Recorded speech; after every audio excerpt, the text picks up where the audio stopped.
Na Mtume sallallahu alaihi wasallam akaika alama za Lailatul Qadri.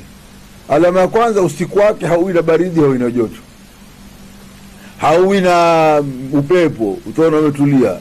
Alama ya pili, karibu alfajiri inanyesha mvua ya marasha, si mvua kubwa, kama mvua kidogo na nini.